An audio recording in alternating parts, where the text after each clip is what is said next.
Hello, hello. Welcome once again to another edition of Quoth Raven, Lewis Bright Raven. I'm your host, Lewis Bright Raven. Let me get that back to a proper framing there. There we go. How you guys doing? Hope you're having a good early week. It's Monday. It means Monday manga. And we got a lot to talk about this week, but Mondays are just one thing at a time. We all got to get started somewhere, right? Chris Hall's in the house, says hello. Hello, Chris. Got to talk to you after the show. I got a couple questions for you.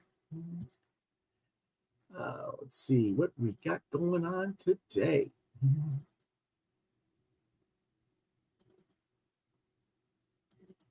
This week, we're talking about the series Taka by Ryan Jampole. Ryan's more popularly known as the artist of Sonic the Hedgehog and Mega Man for Archie Comics. I never really read Archie Comics, so I wasn't familiar with him. He was new to me. So we'll see what I think of him. Taka, GN, $16.99. Publisher IDW Comics. Writer-artist Ryan Jampole with lettering by Neil Uetake. Editors are Megan Brown and Kristen Simon. Genre, science fiction, action, hero comedy. Rating is 13 to 14 plus. There is some foul language in the book, just to let you know. 256 pages, black and white. Released March 19th, 2024. What it's about. Taka, a.k.a. the notorious delinquent, struggles to fight her wrongs after unwittingly releasing a horde of evil robots who will destroy her city if she doesn't stop them. But she has to do it without anybody knowing it's her. It's tough being a hero, but Taka is no hero. In fact, she has quite a reputation in her city for being a bully and destructive teenager.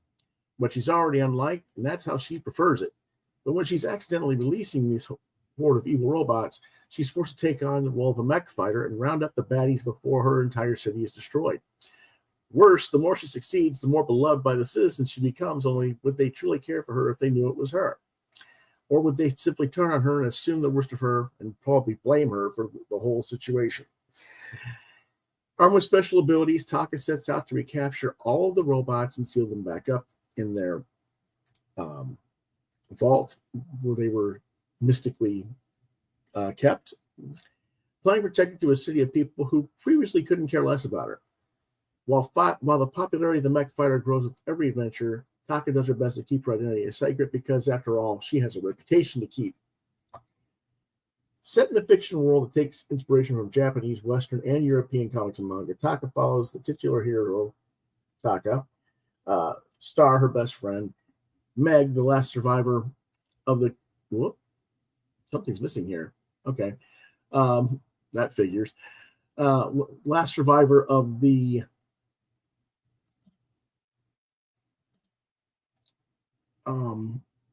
magic clan witches that were overseeing the vault, and their adventures and how they form a group as kind of a found family. Okay, now I got to figure out why my graphics are messed up here, because they shouldn't be, but they are. Let me go see what's going on here.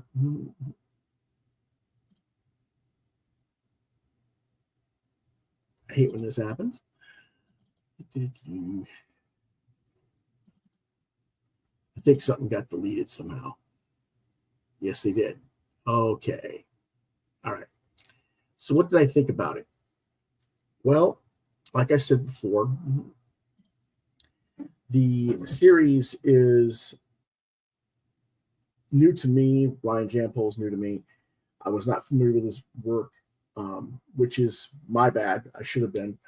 But even I can't review everything. I don't know everybody who's out there. So it was a nice introduction to the artist and to the character for me. There's a lot of quick-paced story, very straightforward. I don't want to call it simplistic plot necessarily, but it is, it's just really straightforward. It goes very quickly. I read the whole book. It's 256 pages in under an hour and a half. So, usually when you got something that thick, you're going to take a couple hours at least. And so I don't think it's because the art was the manga style. It's just that's how everything just goes very, very quickly in the pacing. There's a lot of, I don't want to call it referencing, but more like homaging. It has a lot of the same tropes that books like Kamen Rider and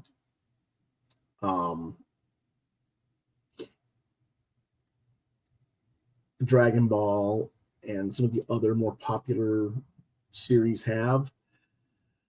So I feel in a way that the creator is reinventing the wheel, so to speak, here.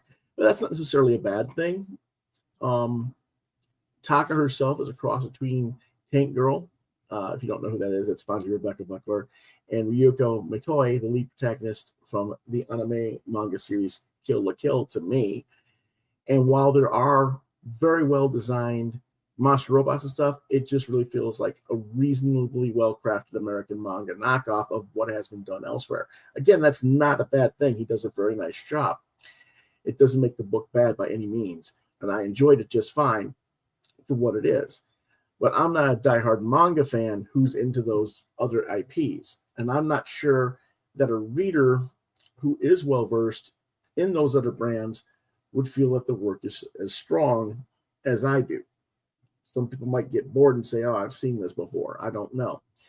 But if you want to buy just a standalone book that gives you the same kind of story of those other brands without having to buy and commit to dozens of volumes of story to read, this might scratch your particular itch. I don't know. I give it a 4 out of 5. Again, very nice book. Has a very nice spot gloss cover. You guys really can't see this, but there's a nice overtouch on the head helmet area that's a little bit raised on the cover.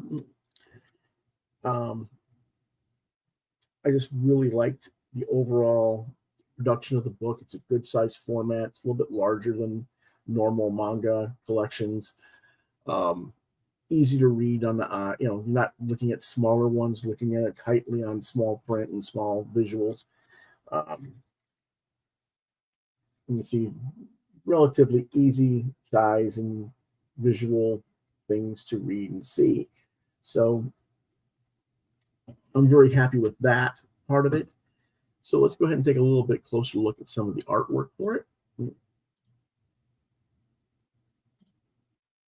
This is the first page, not cover, introduction cover page. This is Taka in her mech fighter uniform. I kind of wish it was in color in a way because I'd like to see her pink hair like firing out of the top of the thing in a way. But even if it was just one page of spot color for that or something, that would be kind of neat. But no big deal.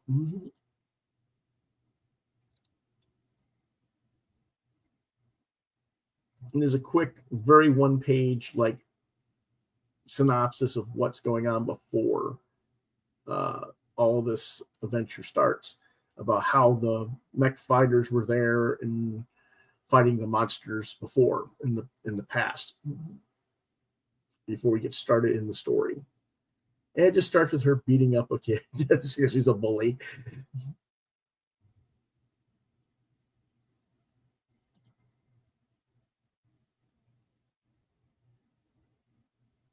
and he's basically beating up an entire street gang by herself.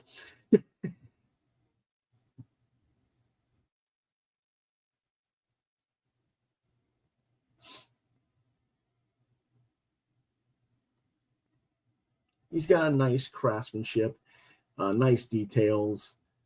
I would love to see his process a little bit. I haven't ever watched the guy's process because there's just so much funny looking stuff. I love the lead character of the skewer rats. The guy with the fringe jacket and his sort of Elvis. I don't know what you want to call it. His Elvis loaf. There we'll go. It's a loaf of bread.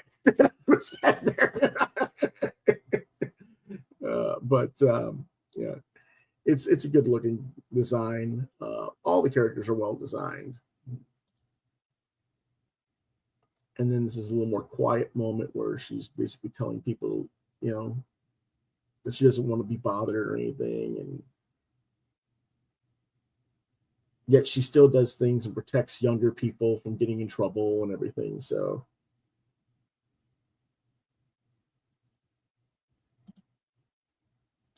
really fun book there. Again, I give it 4 out of 5 stars. And that's our review for this week. Next week, I'll be reviewing Ghost in the Shell, Human Algorithm, Volumes 1 and 2 from Kodansha. Now, I have several manga series with multiple volumes of 5 or plus books. Would you viewers like me to review them as single issues, chapter by chapter, or as an overall series? Please let me know in the comments below, or email me at quotheravenlbr72@gmail.com. Also, if you have other series of manga that you'd like me to possibly take a look at, you can email me at that address and let me know as well.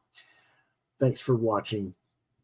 I'll see you next time. But if you have to know what's going on this week, tomorrow night is Tuesday Crowdfunding Talk at 9 p.m. And the platform Zoop takes the center stage as I surf that site and talk about what I see or what I don't see on the site. Zoop is kind of a hit and miss place for me, but we'll see what we come up with. If you have any questions about this show or any of our episodes, or you have comments, suggestions for the show, you can reach me on Facebook at Lewis.BrightRaven. On Twitter, I don't usually use Twitter X, but I am there at LewisBrightRave2. You can find my artwork at deviantart.com/BrightRaven. You can also subscribe to my channel here on YouTube, Quoth the Raven, Lewis BrightRaven. And again, the email addresses to reach me is quotheravenlbr72@gmail.com. And if for some reason that you get a rejection email or I don't respond, you can always try lewisbrightraven@yahoo.com, subject QTR, and let me know what's going on. So thanks for watching. We'll see you next time. Quoth the Raven, nevermore.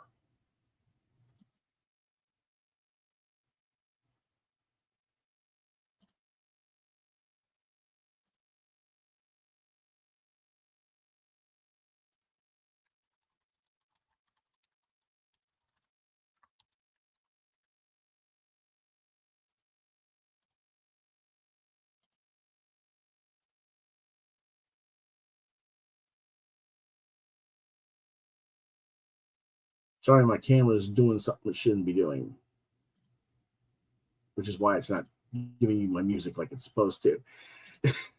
Isn't that nice? There we go. Okay.